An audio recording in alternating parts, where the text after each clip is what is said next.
அனைவருக்கும் வணக்கம். இது வேர்ல்டு கிளாஸ் குவாலிட்டி உங்கள் அனு ஸ்டைல்ஸ் மற்றும் ஆனந்த் பனியன்ஸ் அண்ட் இன்னர்வியர்ஸ் வழங்கும் Tamizha powered by hats and cut. Special partner யாஸ்கோ வேஷ்டிகள் மற்றும் சட்டைகள், line of culture, the eye foundation கண் மருத்துவமனை, co presented by Vriksha garden Sivaganga and Gokul sandal soap and talk.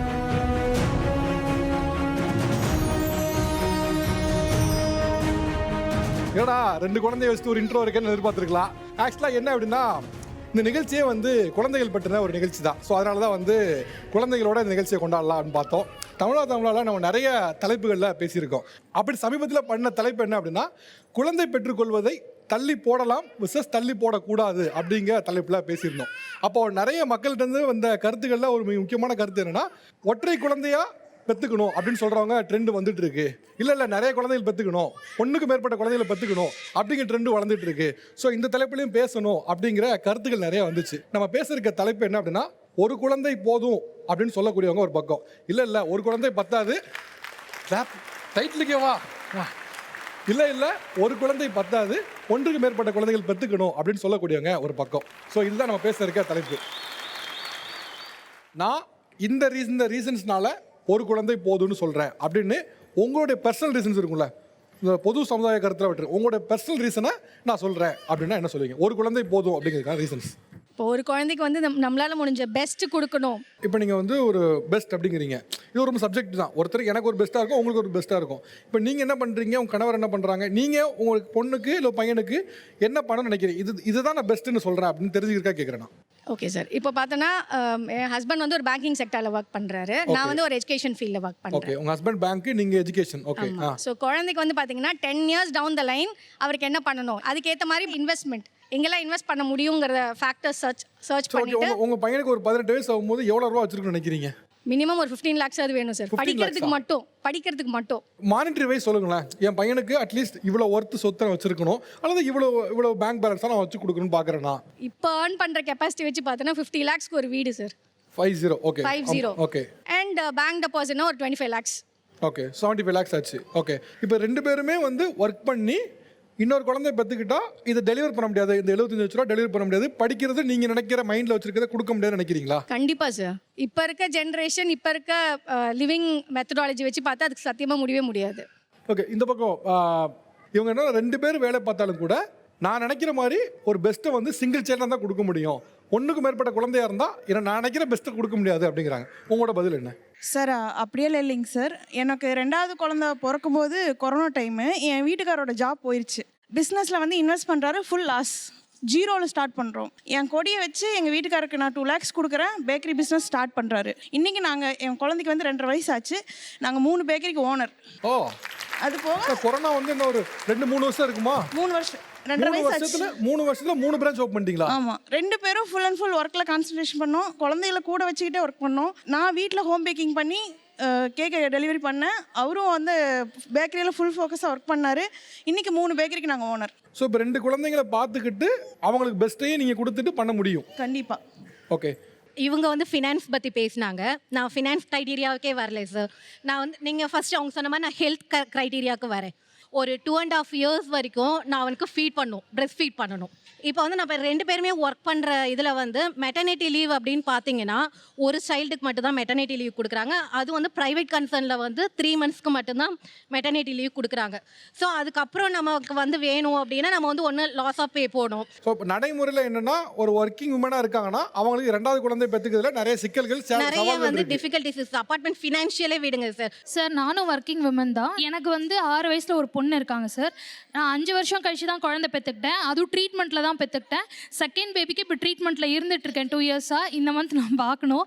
So working விமனாக இருந்தால் கண்டிப்பாக இன்னொரு குழந்தை பெற்றுக்க முடியும், கண்டிப்பாக வளர்க்க முடியும். ஏன்னா நான் சிங்கிள் சைல்டு எங்கள் வீட்டில். எப்படி மேனேஜ் பண்ணுறீங்க? அவங்க என்னன்னா ஒர்க் பண்ணிட்டு ரொம்ப கஷ்டமாக சார். நான் ஃபஸ்ட்டு சென்ட்ரல் கவர்மெண்ட்டில் இருந்தேன் சார். என்னோட பொண்ணை பராமரிக்க ரொம்ப கஷ்டமாக இருந்தது. நான் என் ஜாப் ரிசைன் பண்ணிட்டேன். மேடம், உங்களை பொறுத்த வரைக்கும் நீங்கள் சென்ட்ரல் கவர்மெண்ட் ஜாபை விட்டீங்க. பட் என்னோட ஃபேமிலி சுச்சுவேஷனில் என்னோட கேரியரை நான் விட முடியாது. ஏன்னா இப்போ எல்லாருக்குமே லோன் இருக்குது, இஎம்ஐ இருக்குது. இந்த மாதம் சேலரி கிரெடிட் ஆனால் அது அடுத்த நிமிஷம் கிரெடிட்டில் அப்படி போயிட்டு இருக்குது. கண்டிப்பாக மேடம், நான் உங்களோட இதை அக்செப்ட் பண்ணிக்கிறேன். பட் என்னோட பாயிண்ட் என்னென்னா, இன்னொரு குழந்தை இருந்துச்சுன்னா ஒரு கை கொடுத்து தூக்கறதுக்கு ரொம்ப ஹெல்ப்பாக இருக்கும். என்னென்ன இடங்கள்லாம் சிங்கிள் சைல்டா இருக்குது உங்களுக்கு கடினமா இருந்தது, ஏன் நம்ம சிங்கிள் சைல்டா போடணும்னு வருத்தப்பட்டீங்க? நான் வந்து ஃபஸ்ட்டு எப்போ ஃபீல் பண்ணேன்னா 8th படிக்கும் போது ஃபீல் பண்ணேன் சார். ஏன் 8th படிக்கும் போதுனா எங்கள் அம்மா வந்து ஸ்டாஃப் நர்ஸ், அப்பா ஹோமியோ ப்ராக்டிஸ் பண்ணிட்டு இருப்பாங்க, 2 பேரும் வீட்டில் இருக்க மாட்டாங்க, நான் தனியாக தான் இருப்பேன். டிவி பார்ப்பேன்.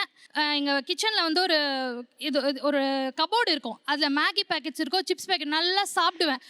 ஸோ வந்து 12th 124 kg இருந்தேன். நான் சாப்பிடுவேன், தூங்குவேன், ஹோம்ஒர்க் எழுதுவேன், சாப்பிடுவேன், தூங்குவேன். இவ்வளோதான் சார் என் வேலை. வீட்டில் மெய்டு இருப்பாங்க சார், வருவாங்க, கேட்குறத சமைச்சு கொடுப்பாங்க. ஆனால் எங்கள் அப்பாவும் எங்கள் அம்மாவும் என் கூட அதிகபட்சம் இருந்தது கிடையாது. நான் ரொம்ப மிஸ் பண்ணதே வந்து எங்கள் அம்மாவை தான். ஓகே, யாராவது ஒரு ஆள் இருந்தா இவ்வளவு தாக்கம் எனக்கு ஏற்பட்டிருக்காது. கண்டிப்பா சார். இப்போ ரீசெண்டாக ஒரு சர்ஜரி பண்ணேன், நானே போனேன், அட்மிஷன் ஆனேன், நானே வந்து எனக்கே அனஸ்தீஷா கொடுத்தாங்க, சர்ஜரி முடிஞ்சுது, திரும்ப எழுந்திரிச்சு வந்து அடுத்த நாள் டியூட்டி பண்ணேன். ஸோ என் கூட யாராவது இருந்திருந்தாங்கன்னா டெஃபினட்டாக எனக்கு ஒரு பால் காய்ச்சி கொடுத்துருப்பாங்க சார். ஒரு பால் காய்ச்சி கொடுத்துருப்பாங்க. ஜஸ்ட் ஒன்றுமே இல்லை, சரி வீடு பார்த்துக்கலாம். அந்த வந்து அண்ணன், தம்பி, அக்கா, தங்கச்சியை தவிர வேற யாராலையுமே சொல்ல முடியாது. உங்க ஹஸ்பண்ட் கூட ஹஸ்பண்ட் சொல்வாரு சார். ஹஸ்பண்ட் இஸ் வெரி யார் வேணாலும் சொல்லலாம். அது வந்து கூட பிறந்தவங்க தான் சொல்லணுங்கிற அவசியமே கிடையாது.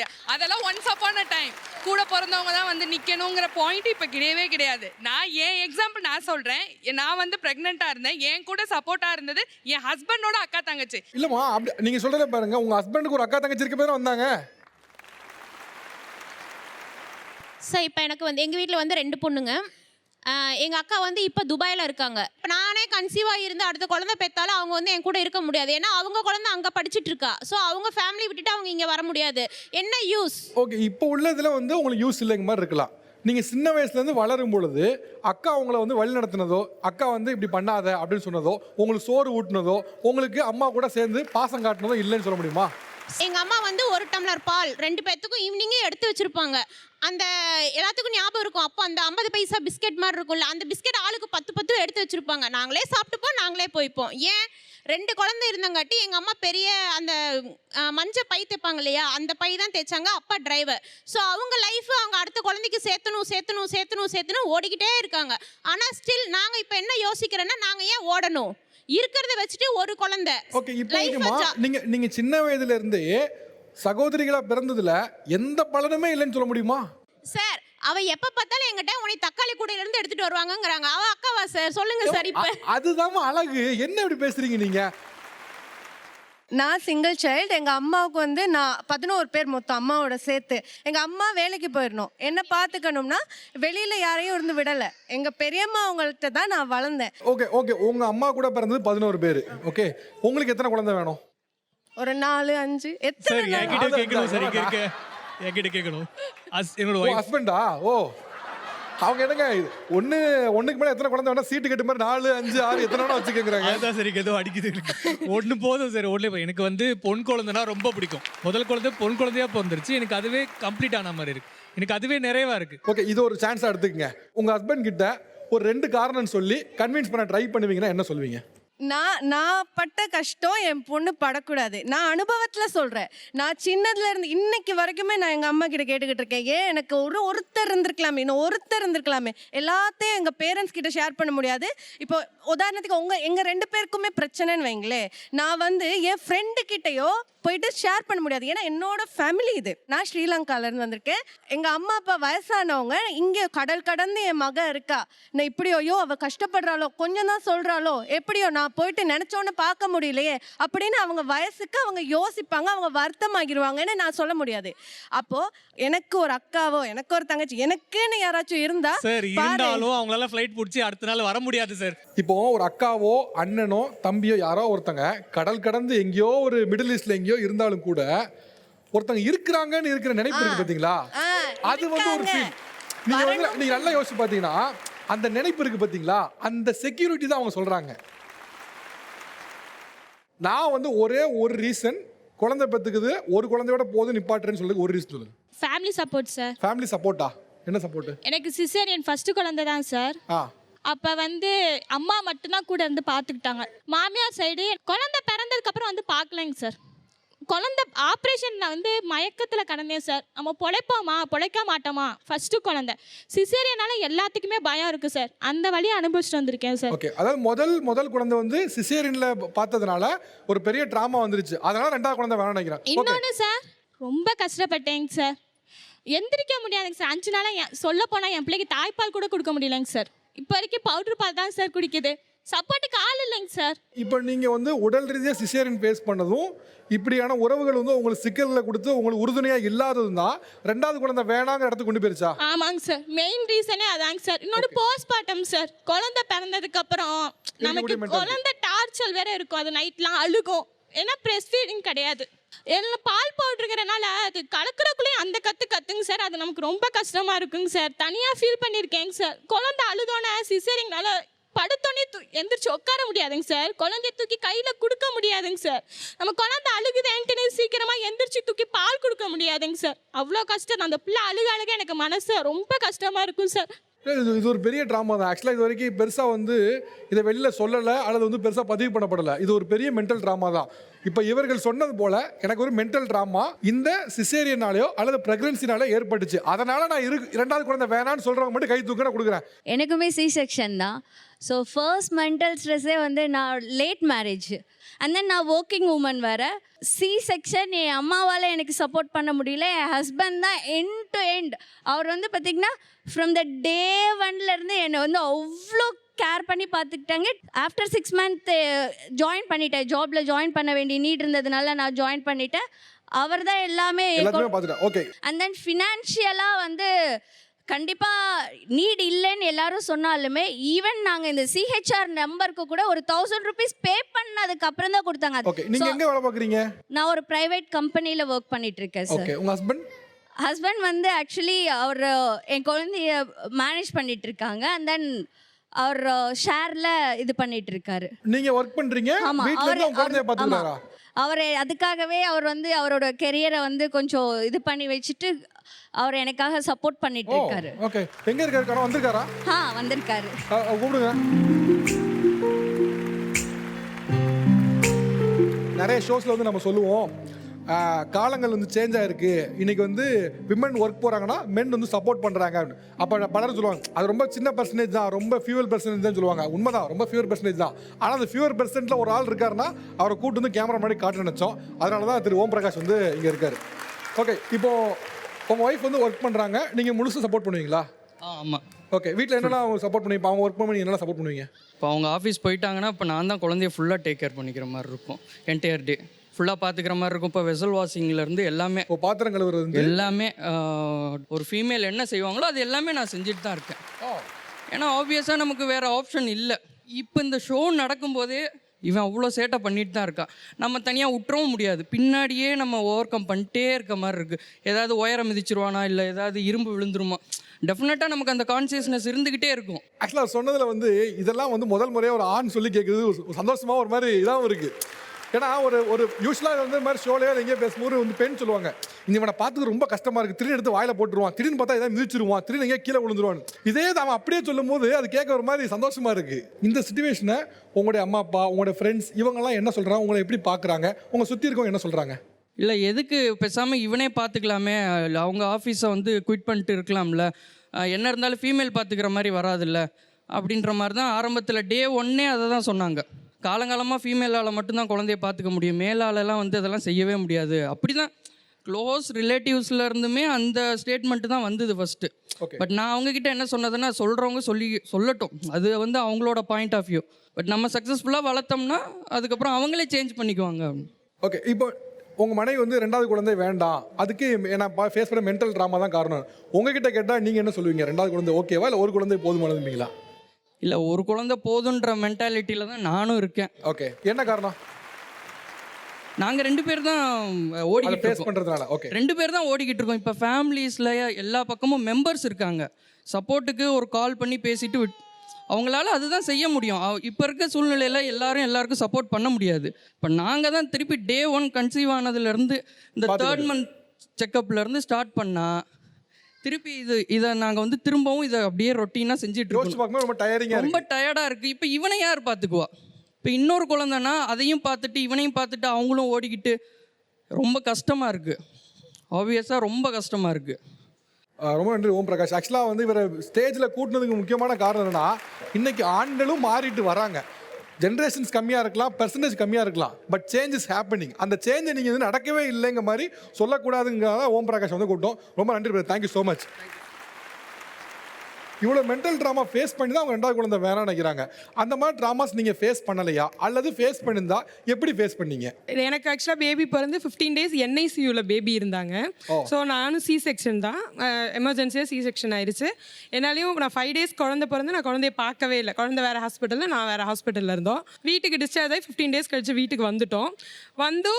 என்னால் எனக்கு அது வந்து நான் ப்ரெக்னென்சியாக இருக்கப்பே ரொம்ப ஆசையாக இருந்தேன், பிரஸ்ட் ஃபீட் பண்ணு, குழந்தை இப்படி வளர்க்கணும் அப்படி இப்படின்னு இருந்துட்டு என்னால் பண்ண முடியல. அது எனக்கு ஒரு இதுவாக இருந்தாலும் என்னோட சிப்ளிங், என்னோட தம்பி காலேஜ் படிச்சுட்டு இருக்க, காலேஜ் முடித்த டைமில் அது நைட்டு 1 hour 1 மணிக்கு என் குழந்தை எழுந்து அழுகும், பசியில் அழுகும். 1:30 மணிக்கு என் தம்பி எழுந்து என் குழந்தைக்கு பால் ஆற்றி தருவான். அந்த மில்க் பவுடர் போட்டு பால் ஆற்றி, காலேஜ் முடிச்சு வீட்டில் இருக்கான், ஜாபுக்கு ரெடியாக இருக்க பையன் 1:30 மணிக்கு எழுந்து என் குழந்தைக்கு பால் ஆற்றி தருவான். அவன் படுத்துக்கிட்டு அவன் மேலே போட்டுட்டு, ரொம்ப குட்டியாக இருப்பான் என் குழந்தை அப்போ பிறந்த இதில், அவன் தோலில் போட்டு எனக்கு பார்க்கும்போது அது தாய் மாமா அப்படிங்கிறத விட அது என்ன சொல்ல, ஒரு அப்பா ஃபீல் அவன் பண்ணுறது பார்க்கும்போது, என் தம்பி நான் குழந்தையா பார்த்து, என் தம்பி என் குழந்தைய அப்படி குழந்தையா பார்க்குறப்ப எனக்கு ரொம்ப எமோஷ்னலாக இருந்துச்சு. எனக்கு அதெல்லாம் அவங்க எல்லாரும் சப்போர்ட், என்ன நினச்சி டெய்லி ஃபீல் பண்ணுவேன். இவங்க இப்பெல்லாம் நமக்கு சப்போர்ட் பண்ணுறதுனால நமக்கு என்ன நாளுமே ஒரு உறவு உங்களுக்கு பின்னால இருக்கிறதுனால ரெண்டாவது குழந்தை கண்டிப்பா என்னால முடியும். உங்களுக்கு பின்னால உறவுகளோட பின்புலம் இருக்கிறதுனால எவ்வளவு கஷ்டங்கள் வந்தாலும் நம்ம ரெண்டாவது குழந்தை பெற்றோம். ஓகே, அங்க லாஸ்ட் கொடுங்க, அங்க கொடுங்க சார். எனக்கு ஃபர்ஸ்ட் சிசேரியன் தான் சார். செகண்ட் பேபி என் ஹஸ்பண்ட் ஒத்துக்கவே இல்லை, பேபியே வேணான்னு சொல்லிட்டு இருந்தாரு. அவர் எப்படியோ ஒத்துக்க வச்சு செகண்ட் டைம் கன்சீவ் ஆனான் சார் 7 yearsக்கு அப்புறமா. பட் 8 monthலேயே எனக்கு பேபி வந்து உள்ளுக்குள்ளேயே டிமைஸ் ஆயிட்டாங்க. லாஸ்ட் இயர் அக்டோபரில் ஆச்சு. எல்லாருமே சொன்னாங்க வேணாம், பேபி வேணாம். என் ஹஸ்பண்ட் இப்போ கூட சொல்லுவார், இப்போதைக்கு பேபி வேணாம், அவனே போதும், அவனை நல்லா பார்த்துக்கிட்டா போதும் அப்படின்னு சொல்லுவார். எனக்கு கஷ்டம் தான் சார். இன்னைக்கு நான் கஷ்டம்னு பார்த்துட்டா நாளைக்கு அவனுக்கு யார் இருக்காங்க சார்? ஓகே, இப்போ இந்த பெயினை எப்படி கடந்து வந்தீங்க? எனக்கு பெயின் தான், இது எல்லாமே ஒரு மென்டல் ட்ராமா தான். ரொம்ப ஒரு மென்டலாகவே நம்ம டிப்ரெஷனுக்கு போயிடுவோம். ஒரு 1 month சார் எனக்கு அவன் வந்து கொடி வந்து கழுத்துக்கு போட்டுட்டு தண்ணி இல்லாமல் உள்ளே இறந்துட்டான். அமினியாட்டிக் ஃப்ளூயிட் கம்மியாக. எனக்கு 1 month நானும் அந்த மாதிரி சூசைட் பண்ணிக்கலாமான்ற எண்ணம் எனக்கு பயங்கரமாக வந்தது சார். 1 month ஃபுல்லாக நான் தனியாக நிஜமா எனக்கு அந்த மாதிரி தோணுது சார். அவன் எனக்கு ரொம்ப கில்ட்டியாக ஆயிடுச்சு என்னோட மைண்டு. என்னால் தான் அவனுக்கு அந்த மாதிரி ஆச்சோ. இப்போ அந்த குழந்தை இல்லை, அதுக்கப்புறம் நீங்கள் வந்து ஒரு குழந்தை பெற்றுக்கிட்டீங்களா? இப்போ நான் கன்சீவாக இருக்கேன் சார். இப்போ 3rd month சார். இப்போ நீங்கள் கன்சீவாக இருக்கீங்க? சூப்பர். ஓகே, இப்போ நான் ஃபேஸ் பண்ணேன் சார். என் ஹஸ்பண்ட் சொன்னார், இப்போவே நீ ரொம்ப லோவாக இருக்க, வேணாம், ஆனால் எனக்கு என்னோட பையனுக்கு ஒரு துணை வேணும். ஓகே, ஆக்சுவலாக வந்து இவங்களோட மனதைரியம் வந்து ஒரு பாராட்டுக்குரிய விஷயம். நீங்கள் 1000 விஷயம் சொன்னாலும் கூட இவ்வளவு தூரம் ஒரு குழந்தை வந்து கருவிலே இறந்துருச்சு, இவ்வளவு தூரம் கண் எதிரே வந்து பார்த்துட்டு அடுத்த குழந்தை வயிற்றில் இருக்கும்போதே நான் 2வது குழந்தையை பெற்றுக்கிறேன்னு நினைக்கிற தைரியம் வந்து உண்மையிலே பெரிய விஷயம் தான். உங்களுக்கு அந்த மாரல் ஸ்ட்ரென்த் உங்களுக்கு இருக்குது, எனக்கு ரொம்ப ஆச்சரியமாக இருக்குது. தம்பிக்கு 5 years ஆயிடுச்சு. எங்களுக்கு ஒரு கிட் போதுன்ற எண்ணத்தில் தான் இருந்தோம். இப்போ வந்து ஒரு 2 years முன்னாடி இந்த டிபேட் வச்சிருந்தா கூட நான் கண்டிப்பாக அந்த சிங்கிள் சைல்டு அந்த சைடில் இருந்துட்டு மாறிட்டீங்க. ஆனால் கண்டிப்பாக அந்த சைடு தான் உட்காந்துருப்பேன். ஏன்னா எனக்கு அவ்வளோ பாயிண்ட்ஸ் இருந்தது. ஒரு நிமிஷம், இப்போ சொல்லுங்க, என்ன பாயிண்ட்ஸ் இருந்துச்சு, என்ன பாயிண்ட்ஸ் எப்படி அவங்க சொன்னாங்கல்ல, ஃபினான்ஷியலாக சொன்னாங்க என் குழந்தைக்கு பெஸ்ட்டு கொடுப்பேன்னு. நான் என்ன பண்ணேன், நானும் அதே தான் நினச்சேன். ஃபினான்ஷியலாக நம்ம 2 குழந்தைய வளர்க்குறது கஷ்டம், இந்த ஒரு குழந்தைக்கு வந்து பெஸ்ட் கொடுக்கலாம். நான் என்ன பண்ணேன்னா, இவன் தனியா இருக்கான்னு நினைச்சிட்டு இப்போ 2 குழந்தை இருந்தால் நம்ம மந்த்லி ஒரு 2 இல்லை 1 அவுட்டிங் கூட்டிகிட்டு போனால் போதும். இவன் வந்து தனியாக இருக்கான், பாவம் நினச்சி ஒரு வாரத்துக்கு 2 நாள் கூட்டிகிட்டு போவோம். எங்கே போனாலும் ஒரு நாளைக்கு 2000 ரூபாய். ரெஸ்டாரண்ட் போவோம், சாப்பிடுவோம், 1 day ஃபுல்லாக ஸ்பெண்ட் பண்ணுவோம், 2000 ரூபாய். அந்த காசை வச்சுருந்தா நான் இன்னொரு குழந்தைய தாராளமாக வளர்த்திட்டு போயிருப்பேன். நீ இப்போ தோணுது. அவன் வந்து வீட்டுக்குள்ளே ரொம்ப டிப்ரெஸ்டாக ஃபீல் பண்ண ஆரம்பிச்சிட்டான். போய் சாமிக்கிட்ட நின்று கையெடுத்து கும்பிட்டு அழ ஆரம்பிச்சிட்டான் என் குழந்தை. எனக்கு இன்னொரு தம்பி வேணும், பாப்பா வேணும், அழ ஆரம்பிச்சிட்டான். எனக்கு ஒரு மாதிரி ரொம்ப கில்ட்டியாக ஆரம்பிச்சிடுச்சு. அதனால வந்து இப்போ நான் கேரிங்காக இருக்கேன். இப்போ 6 months ஆகுது. We are very happy for that. என்னன்னா நாங்கள் பிளான் பண்ணவே இல்லை. பிளான் பண்ணல. நீங்க ஏன் ஒரு குழந்தை வேணும்னு சொல்றீங்க? ஏன்னா என்னோட ட்ரீம் அச்சீவ் பண்றதுக்கு ரெண்டு குழந்தை செட் ஆகாது சார். ஒரு குழந்தைய பாத்துக்கிறதுக்கே ரொம்ப கஷ்டமா இருக்கு. உங்க ட்ரீம் என்ன?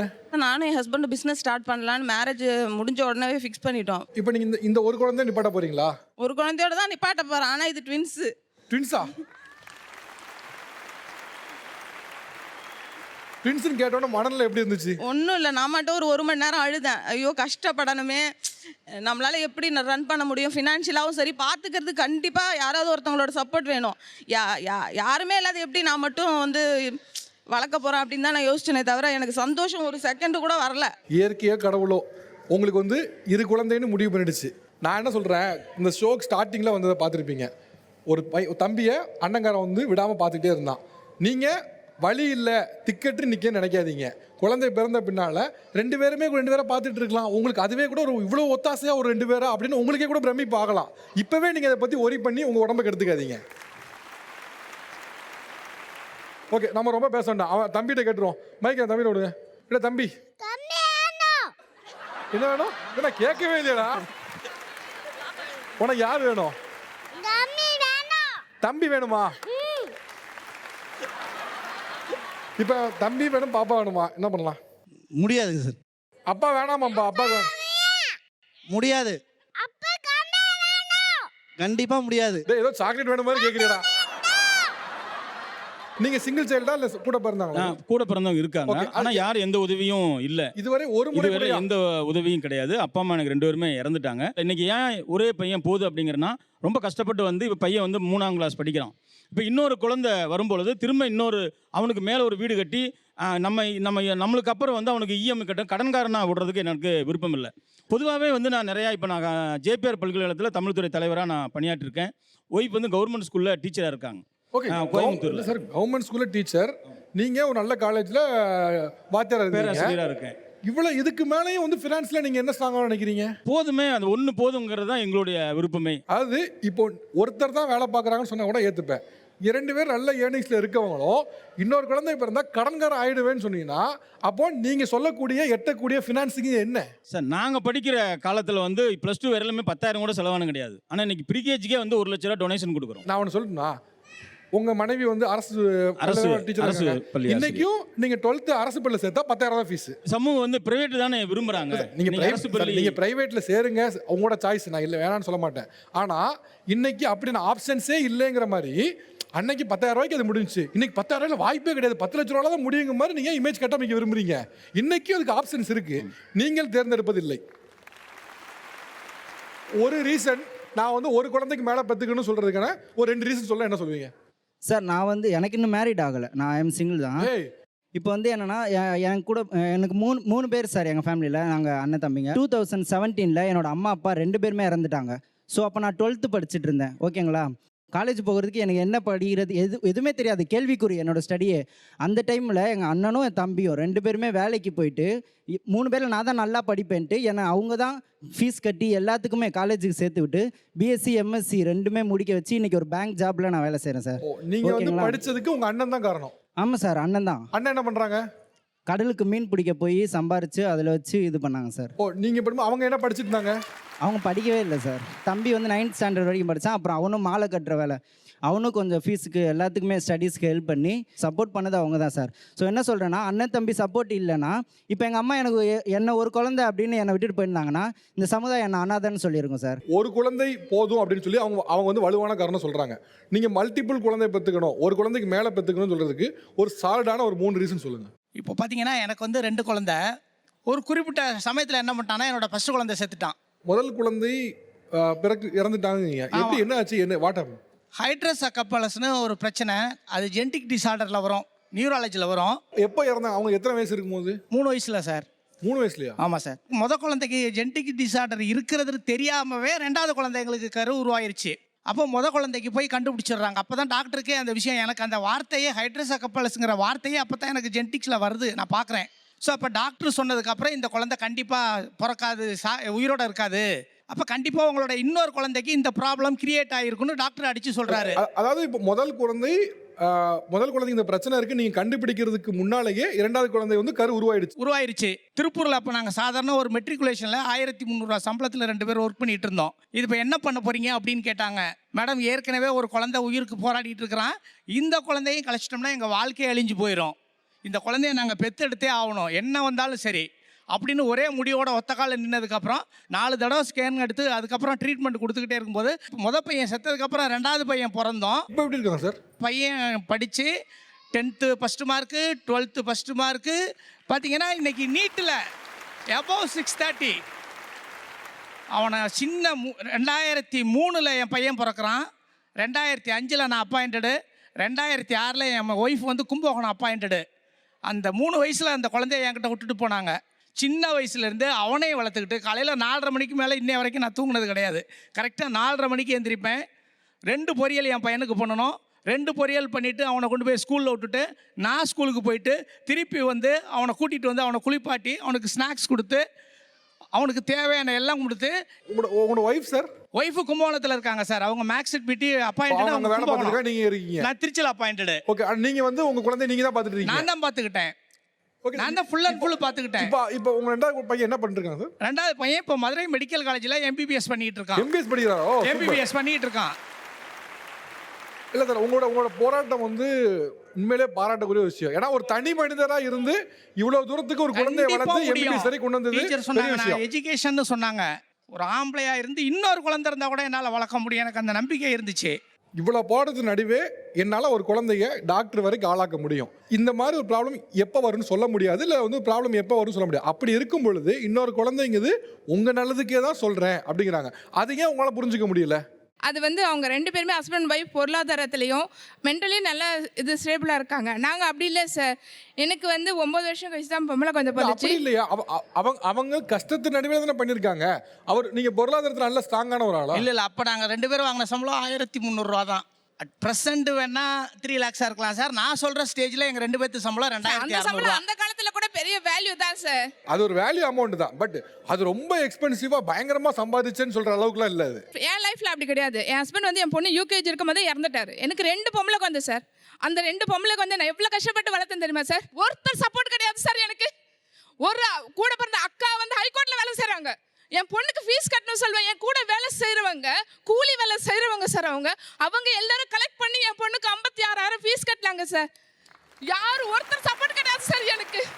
ஆனால் நான் இவ்வளோ கஷ்டப்பட்டேன். என் ஃபேமிலிலாம் ஓகே பரவாயில்ல, 2 நாள் சாப்பிடலையா விஜி, பரவாயில்ல, நாளைக்கு ரேஷன் அரிசி கிடைக்கல பார்த்துக்கோ, அப்படி தான் சொன்னாலும் ஒருத்தரும் சப்போர்ட் பண்ணல. ஓகே, நீங்கள் சொல்கிறத எல்லாத்தையும் நான் அக்செப்ட் பண்ணிக்கிறேன். பட் எல்லாரும் இண்டிவிஜுவலாக வந்து பார்த்தீங்கன்னா உங்களுடைய கஷ்டத்தை தான் சொல்லிட்டு இருக்கீங்களே தவிர எதிர்காலம் உங்க குழந்தைய பத்தி யாருமே பேசல சார். நான் அதுக்கு தான் சொல்றேன் சார். அந்த அம்மா சொல்றாங்க நான் சிசேரியன் பண்ணிட்டேன் அதனால எனக்கு குழந்தை வேணாம். அப்ப சிசேரியன் இல்லைன்னா நார்மலா இருந்தா குழந்தை வேணும். இவங்க சொல்றாங்க நான் எக்கனாமிக்கலா எங்களால முடியாதுங்கறாங்க. அப்ப இவங்க கோடி ரூபாய் சம்பாதிச்சாங்கன்னா இன்னொரு குழந்தை வேணும். ரெண்டாவது குழந்தைய உங்களுக்கு இந்த மாதிரி இல்ல பிறந்துச்சுன்னா உங்க மனநிலை எப்படி சார் இருக்கும்? இது ஆக்சுவலா இது இர்ரெலவென்ட்டான ஒரு ஆன்சர். அவர் சொல்லக்கூடியதோட மொத்த சாராம்சம் என்னன்னா, நீங்க வந்து உங்களோட கஷ்டம் உங்களோட கஷ்டம் உங்களோட கஷ்டம் உங்களோட கஷ்டம் மட்டுமே சொல்றீங்க. பின்னால உங்க குழந்தை படப்போட கஷ்டத்தை நீங்க யோசிக்க மாட்டீங்க. இன்னைக்கு நீங்க அனுபவிக்கிற பெயினை மட்டுமே நீங்க பேசுறீங்க. நாளைக்கு உங்க குழந்தை பெயினை அனுபவிச்சுன்னா அப்ப யாரு போய் பேசுவா அப்படின்னு கேக்குறாங்க. அவர் வந்து ரொம்ப கஷ்டப்பட்டிருக்காரு. அந்த குழந்தைய MBBA படிச்சு வச்சு எல்லாம் ஓகே சார். 2 குழந்தைங்களும் இருந்து 2 குழந்தைங்களுக்கு ஃபியூச்சர் 10-15 வயசுக்கு அப்புறம் ஒவ்வொன்றா இந்த மாதிரி ஏதாவது நானும் பூசி மலிப்பி சொல்கிறேன். இந்த மாதிரி டெத் அந்த மாதிரி ஏதாவது ஒன்று ஆச்சு அப்படின்னா அப்போ என்ன பண்ண முடியும்? அப்போ நமக்கு ஒரு 40 வயசு ஆச்சு. அப்போ நம்ம என்ன பண்ண முடியும்? தாங்க முடியாதா மேடம்? 3 குழந்தை பெற்றிருக்கணும். அதுக்கு ஆரம்பத்திலே 3 குழந்தை, 3ஆவது குழந்தைக்கு நான் சொன்னேன் டாக்டர் முடியாதுன்னுட்டாரு. நீங்க சொன்னதை நான் ரொம்ப திங்க் பண்ணுவேன். டாக்டர் முடியாதுன்னாங்கிற ஒரே காரணத்தினால தான் நாங்கள் நிப்பாட்டினோம். ஒரு குழந்தை பிறந்ததுக்கு அப்புறம் இவ்வளோ பேசுறீங்களே, நீங்க அந்த ஒரு குழந்தைய பெற்றுக்காம பணம் சேர்த்து வைங்க. உங்களை யார் கேட்கறா? ஏன் ஒரு குழந்தைய பெற்றுக்கிட்டு அதுக்கப்புறம் பணத்தை பத்தி பணம் தான் உங்களுக்கு பிரதானம். இல்ல இது வந்து இது ஆக்சுவலா விதண்டாவாதத்தை நோக்கி போகுது. ஆக்சுவலா அவர் சொன்ன பாயிண்ட்ல சில இல்லாஜிக்கல் மிஸ்டேக்ஸ் இருக்கு. நீங்க சொல்ல இல்லாஜிக்கல் மிஸ்டேக்ஸ் இருக்கு. அவர் சொல்றது என்னன்னா, ஒரு குழந்தைக்கு இன்னொரு குழந்தை துணைன்னு டிராவல் ஆகிட்டு இருக்கும். இன்கேஸ் ஏதோ ஒரு அசம்பாவிதத்தில் அன்பார்ச்சுனேட்லி ஒரு ப்ராப்ளம் இருந்துன்னா அந்த குழந்தை உங்களுக்கு ஒரு துணையா இருக்குன்னு. இதுல நீங்க வந்து 2 குழந்தைக்கு ஒண்ணாச்சுன்னா 5 குழந்தைக்கு ஒண்ணாச்சுன்னா அவர் சொல்ல இல்லாஜிக்கல் இருக்கு, நீங்க சொல்ல இல்லாஜிக்கல் இருக்கு. இல்லை இப்போ அவர் சொன்னார் வந்து நீங்கள் வந்து உங்களை பற்றி மட்டும்தான் யோசிக்கிறீங்க, குழந்தையோட கஷ்டத்தை பற்றி யோசிக்க மாட்டீங்க. ஆனால் இவ்வளோ நேரம் அவர் பேசிட்டு எல்லாமே அவரோட கஷ்டத்தை பற்றி தான் சொன்னார். நான் இவ்வளோ பண்ணேன் அவ்வளோ பண்ணேன், இவ்வளோ கஷ்டப்பட்டேன், 4:30 மணிக்கு எழுந்தேன்னு.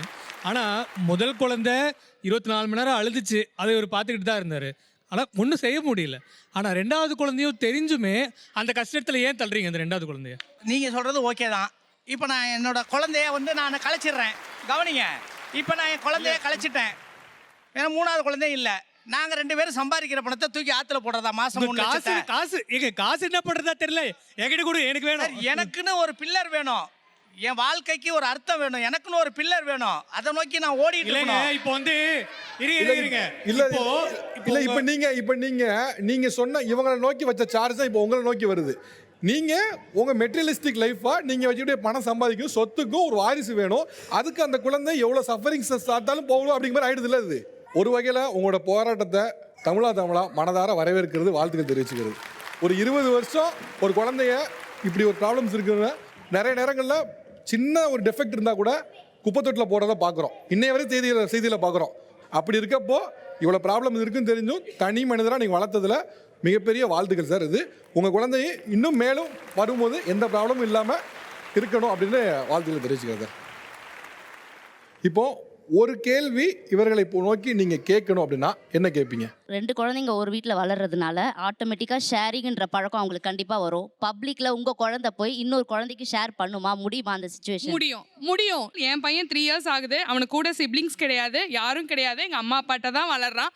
அவனை மாதிரி விட்டு கொடுத்து போகிறதுக்கு முடியவே முடியாது. அவங்க பேசிக்காக என்ன சொல்கிறாங்கன்னா, ஒரு வீட்டில் வந்து அண்ணன் தம்பி ஒரு அக்கா இருக்கான்னு வச்சுங்களேன், அதில் வந்து பொதுவாக அண்ணன் போட்ட சட்டை வந்து ஒரு 5 வருஷம் கழிச்சு 2 வருஷம் கழிச்சு தம்பிக்கிட்ட வரும். ஒரு விஷயத்த கொடுக்கறதுல ரொம்ப ஈஸியாக பழகிடுவாங்க. அது வந்து அவங்களுக்கு ஒரு பெரிய பாரம், என்னடா அது சட்டையை கொடுக்க சொல்கிறாங்கிறது பெருசாக இருக்காது, மொதல் விஷயம். இன்னொன்று, இப்படி வரும்பொழுது அவங்ககிட்ட நிறைய ஃப்ரெண்ட்ஷிப் வருது, ஒரு அண்ணனி வருது. அப்போ இயல்புலேயே அவங்க என்னென்னா ஒன்றி வந்துடுறாங்க. இந்த கோஆப்ரேட்டிவாக வரக்கூடியது வந்து சிங்கிள் சைல்டாக வளர்கிறவங்களுக்கு முதல்ல எங்கேயாவது போகும்போது அவங்க சட்டையை யாரோ எடுத்துட்டாலோ, அவங்க பொருளை யாரோ எடுத்துட்டாலோ, ஒரு சென்ட் பாட்டில் யாரோ எடுத்தாலும் கூட அவங்களால தாங்கிக்க முடியல. இது ரொம்ப ப்ராக்டிக்கலான ஒரு எக்ஸாம்பிள் தானே. இந்த எக்ஸாம்பிளை பார்க்கும் பொழுது அவங்க வளர்ந்த சூழலே அப்படி இல்லை. அப்போ திடீர்னு ஒரு ஆள் வரும்போது அவங்களுக்கு இந்த தன்மையே இருக்காதுங்கிற இதுதான் அவங்க சொல்ல வர்றது. இந்த நிகழ்வை மேலும் சிறப்பிக்காக 2 சிறப்பு விருந்தினர்கள் வந்திருக்காங்க. ஒருவர் திரைப்பட நடிகை திருமதி கஸ்தூரி அவர்கள், அதே போல எழுத்தாளர் மற்றும் பத்திரிகையாளர் திரு மதுக்கூர் ராமலிங்கம் அவர்கள். இப்போ கஸ்தூரி, இப்போ நீங்கள் வந்து ஷோவை பார்த்துட்டு இருந்த இந்த டியூரேஷன்லேயும் சரி, இல்லை இவர்கள் பேசுவத கருத்துலேயும் சரி, இவங்க எல்லோரும் மேஜராக ஒரு குழந்தை போதுன்னு சொல்கிறதுக்கு ஒரு முக்கியமான காரணம் சோஷியலாக இருக்கக்கூடிய ப்ராப்ளம், எக்கனாமிக்கலாக இருக்கக்கூடிய ப்ராப்ளம். ஒரு குழந்தைனா எக்கனாமிக்கலாக வளர்க்குது, எனக்கும் ஈஸி, அந்த குழந்தைக்குமே வந்து அது கம்ஃபர்டபுள். 2 குழந்தைங்கப்போ எனக்கும் சிரமம், அந்த குழந்தைக்கு என்னால் முழு பெஸ்ட்டையும் கொடுக்க முடியாது. அதுதான் நான் ஒரு குழந்தையை சூஸ் பண்ணுறதுக்கான பிரதானமான காரணம். நீங்கள் பிரதானமாக அவங்க சொல்லக்கூடிய ரீசன். இந்த ரீசனை நீங்கள் எப்படி பார்க்குறீங்க? ஒரு பாடலில் வந்து எல்லா விஷயமும் அடங்கிடும்னு நான் நினைக்கிறேன். ஒரே ஒரு ஊரில் ஒரே ஒரு ராஜா, அந்த ஒரே ஒரு ராஜாவுக்கு ஒரே ஒரு ராணி. அந்த ஒரே ஒரு ராணி பெற்றால் 9 பிள்ளை, அந்த 9லே 1 கூட உருப்படி இல்லை. சரிங்களா? ஸோ 1 பெறுறோமா 9 பிள்ளைகள் பெறுறோமா அப்படிங்கிறது கேள்வி கிடையாது. நமக்கு எத்தனை பிள்ளைகள் நம்முடைய வாழ்க்கையில் சிறப்பாக வர்றாங்க அப்படிங்கிறது தான் முக்கியமான கேள்வி. அதை தான் 2 பேருமே விரும்புகிறீங்க. 2 பேருமே உங்களுடைய குழந்தைகள் உங்களுடைய பேர் சொல்லும் பிள்ளைகளாக இருக்கணும், அவங்களுடைய வாழ்க்கையை சிறக்கணுங்கிறதுக்காக தான் விரும்புகிறீங்க. இங்கே யாருமே வந்து நாங்கள் ஜாலியாக இருக்கணும், எங்களுக்கு வந்து பிக்கல் பிடுங்கல் இல்லாமல் இருக்கணும், அதனால் நாங்கள் குழந்தையே பெற்றுக்காமல் இருக்கோம் அப்படின்னு சொல்லலை. எல்லாருமே ஒரு குழந்தைய பெற்றுக்கணும், அவங்க நல்லா இருக்கணும் அப்படின்னு தான் விரும்புகிறாங்க. ஆனால் அந்த குழந்தை, ஏன்னா இன்றைய காலகட்டத்தின் சூழ்நிலையில் என்ன ஆகுதுன்னா, முன்னாடி மாதிரி கடவுள் கொடுக்குறான், மரத்தை வச்சவன் தண்ணி ஊற்றுவான் அப்படின்ற தாட்டெல்லாம் போய் நம்முடைய வாழ்க்கையை நம்ம தான் சீரமைச்சுக்கணும், நம்முடைய பிள்ளைகளுடைய எதிர்காலத்தை நாம தான் அமைச்சு கொடுக்கணும். ரொம்ப காம்படிட்டிவ் வேர்ல்டு ஆனதுனால அவங்க அப்படி நினைக்கிறாங்க. They have to do their best. இதுக்கு பொருளாதாரத்தை மிக முக்கியமான ஒரு காரணமாக நீங்கள் சொல்கிறீங்க. பட் அதே இடத்துல இவங்களோட காரணம் என்னங்கிறது நான் புரிஞ்சுக்கிறது என்னன்னா, குழந்தையையும் செல்வமாக பார்க்கிறார்கள். நீங்கள் பணத்தால் அதை மெஷர் பண்ணுறீங்க, அவங்க குழந்தையே ஒரு பணமாக தான் பார்க்குறாங்க, ஒரு கிஃப்டாக தான் பார்க்குறாங்க. நீங்கள் குழந்தையோடைய வாழ்க்கை முறை நல்லா இருக்கணும், அவங்க எதிர்காலம் நல்லா இருக்கணும்னு நினைக்கிறீங்க, அவங்க அந்த 2வது குழந்தையே முதல் குழந்தையோட எதிர்காலமாக தான் பார்க்குறாங்க, இல்லைங்களா? வாழ்க்கை முறை நல்லா இருக்கணுங்கிறதுல இந்த குழந்தை பெஸ்ட் ஸ்கூலில் பெஸ்ட் ஃபீஸ் கட்டி போகிறதுங்கிறது மட்டும் வாழ்க்கை முறை இல்லை. வீட்டில் 2 பேர் ஒரே பெட்டில் படுத்து தூங்கி ஒரே தோசையை விண்டு சாப்பிட்டு ஒரே பாத்ரூமுக்காக அப்படியே வெயிட் பண்ணி ஓடி போய் ஒருத்தர் தள்ளிட்டு உள்ளே போகிறதையும் வாழ்க்கையின் பாடங்களாக அவங்க பார்க்குறாங்க. ஐயா, உங்களுடைய போராட்டத்தை ரொம்ப மதிக்கிறேன். ஆனால் உங்கள் போராட்டம், நீங்கள் போராட தயாராக இருக்கிறேன், அதனால் நான் குழந்தைய பெற்று போடுவேன் அப்படிங்கிறது தவறான தாட் ப்ராசஸ்ங்க ஐயா. ஏன்னா ஒரு குழந்தையுடைய உயிர் உங்களுடைய பொறுப்பு மட்டும் இல்லை, அந்த குழந்தையின் பொறுப்பும் கூட, அந்த குழந்தையின் வாழ்க்கையும் கூட. உங்களுக்கு இப்போ நல்லா நடந்துருச்சு அப்படிங்கிறதுனால நீங்கள் நல்லா நடந்துருச்சு அப்படிங்கிறீங்க. நல்லா நடக்காமல் வாழ்நாள் முழுக்க அந்த குழந்தைக்காகவே தன்னுடைய வாழ்க்கையை தியாகம் செய்த எத்தனையோ பெற்றோர்களை நம்ம பார்க்குறோம். அதனால் எல்லாத்தையுமே நமக்கு என்ன வேணுங்கிற கண்ணோட்டத்தில் பார்க்கக்கூடாது. நமக்கு அடுத்த தலைமுறையில் அவங்களுடைய வாழ்க்கை என்னவாக போகுது அப்படிங்கிறத பார்க்கணும். நமக்கு இருந்த வாய்ப்புகளும் நமக்கு இருந்த சப்போர்ட் சிஸ்டமும் அடுத்த தலைமுறைக்கு இல்லை. உங்கள் வயசில் இருந்த சப்போர்ட் சிஸ்டம் அங்கே இருக்கிறவங்க யாருக்குமே கிடையாது. எனக்கு அப்பா அம்மா கிடையாது. எனக்கு அப்பா அம்மா இருந்திருந்தா நானும் குழந்தை குட்டின்னு நிறைய எவ்வளோ வேணால் பெற்று போடலாம். எனக்கு அப்பா அம்மா கிடையாது. ஒரு குழந்தை பெற்று அதை வளர்க்குறதுக்கே மேல் மூச்சு கீழ் மூச்சு வாங்கிச்சு. ஆனால் அந்த ஒரு குழந்தை நிலைக்காதுங்கிற பயத்தில் தான் நாங்கள் 2வது குழந்தையும் ஆப்ட் அவுட் பண்ணோம். எத்தனை குழந்தை ஒருத்தர் வீட்டில் இருக்கணுங்கிறத அந்த வீட்டுடைய சூழ்நிலையும் அந்த 2 பெற்றோர்களும் மட்டும்தான் அதை முடிவு பண்ண முடியுமே தவிர, சும்மா நீங்கள் ஒன்று பெற்றுக்கங்க நாங்கள் ஒன்று பெற்றாதான் அப்படிலாம் இல்லை. இதெல்லாம் வெரி டிஃபிகல்ட் டு சே. வெளியே போனால் வளர்ந்த பிள்ளைங்க கூட, நல்ல வளர்ந்த பர்டிகுலராக ஆண்கள் நம்முடைய சமுதாயத்தில் பெண்களை எப்படி ட்ரீட் பண்ணணும்னு தெரியாமையே இருக்கிறாங்க. வீட்டில் தாயார் செய்வதை தான் எல்லா பெண்களும் செய்யணும் அப்படிங்கிற ஒரு தாட்டோட வெளியே போகிற ஒரு ஆண் இருக்கான் பாருங்க. அது நம்முடைய அடுத்த தலைமுறைக்கு நாம் செய்யக்கூடிய ஒரு மிகப்பெரிய குற்றமாக இருக்கும். வீட்டில் பெண்கள் ஒன்றுக்கு மேற்பட்ட பெண்களை பார்த்து வளராததுங்கிறது நிறைய பேருக்கு இன்னைக்கு காலத்தின் கட்டாயமாக இருக்கு.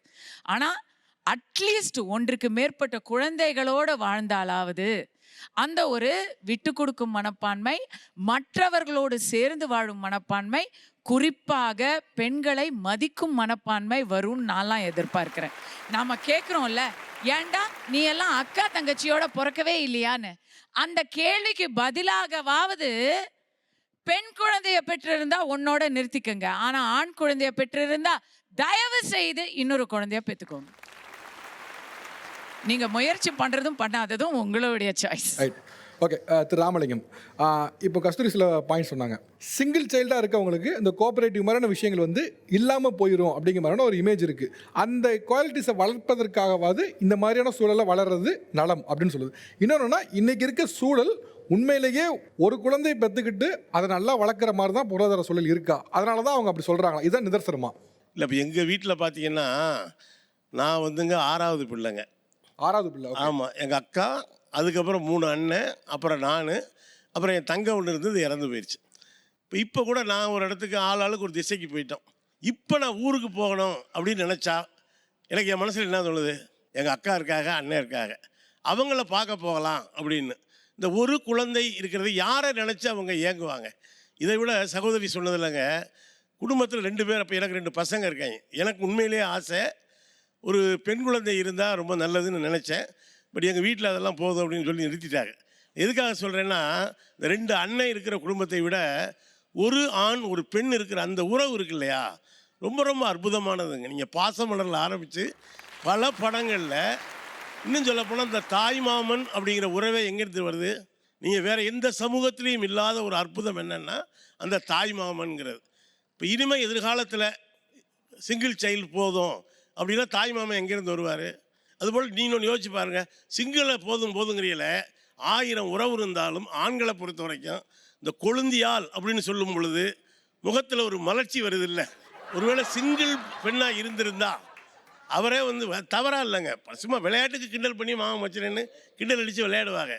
அந்த கொழுந்தியால் அப்படிங்கிறது எங்கேருந்து வரும்? குறைந்தபட்சம் இன்னொரு பொண்ணு இருந்தால் தான் பார்த்த உடனே கொழுந்தியா. இன்னொன்று இருக்குங்க, நீங்கள் இது இந்த மச்சினம் துணை ஒன்று நீங்கள் சொல்லுவாங்க இல்லையா, முத்தெடுக்க போனாலும் மச்சினம் துணை வேணும் அப்படின்னு. நீங்கள் வந்து தூத்துக்குடியில் முத்தெடுக்கிறவங்க யார்கிட்ட தெரியுமா அந்த கைத்தை கொடுத்துட்டு போவாங்களா? அந்த பெண்ணோட அண்ணன் கொடுத்துட்டு போவாங்க. ஏன்னா அவன் என்ன நினைக்கிறான்னா, நான் பிடிச்சிருக்க கயிறு வெறும் இந்த கயிறு கிடையாது, என் தங்கச்சியினுடைய தாலி கயிறு அப்படிங்கிற பொறுப்புணர்வோட அவன் பிடிச்சிக்கிட்டு இருக்கான். நான் வந்து பொறுப்பு தரப்பாகவே சொல்லிடுறேன், குழந்தைகள் பெற்றுக்கொள்வது பற்றின எத்தனை குழந்தைகள் பெற்றுக்கொள்ளணும் இல்லை குழந்தை பெற்றுக்கணுமாங்கிறது உங்கள் 2 பேரோட தனிப்பட்ட உரிமை தான். பட் நான் சில பெர்ஸ்பெக்டிவ் மட்டும் த்ரோ பண்ணு பார்க்குறேன். இந்த மல்டிபிள் குழந்தைன்னு பேசுகிறோம், இந்த கான்செப்ட் ஆக்சுவலாக ரொம்ப எளிமையாக உருவானது என்னன்னா, ஒரு சில ஆண்டுகளுக்கு முன்னால் ஒரு ரொம்ப ஏர்லி ஸ்டேஜ்லலாம் 5 குழந்தை 6 குழந்தை ரொம்ப ஈஸியாக பதுக்கிட்ட காரணம் என்னன்னா, திடீர்னு மர்ம காய்ச்சல் வரும். அது காய்ச்சலே மர்ம காய்ச்சல் ஏன் வந்துச்சுன்னு தெரியாது.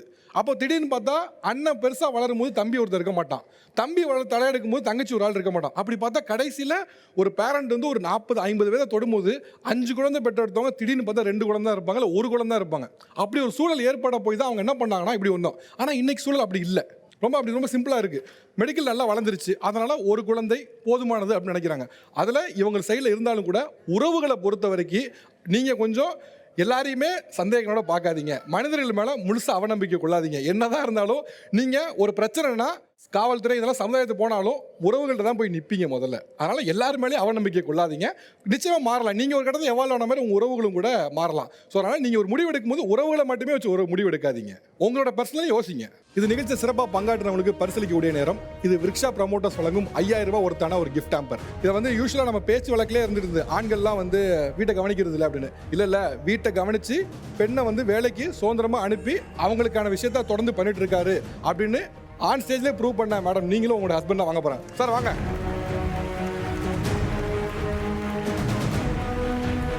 அடுத்த யாஸ்கோ வேஷ்டிகள் மற்றும் சட்டைகள் வழங்கும் ஒரு கிஃப்ட் ஹேம்பர். இது கணவன் மனைவியா வந்து 2 பேரை வேற கருத்து இருந்தாலும் மனைவியை கன்வின்ஸ் பண்ண முடியும் அப்படின்னு நினைச்ச அந்த மனசுக்காக தான் அந்த பரிசு.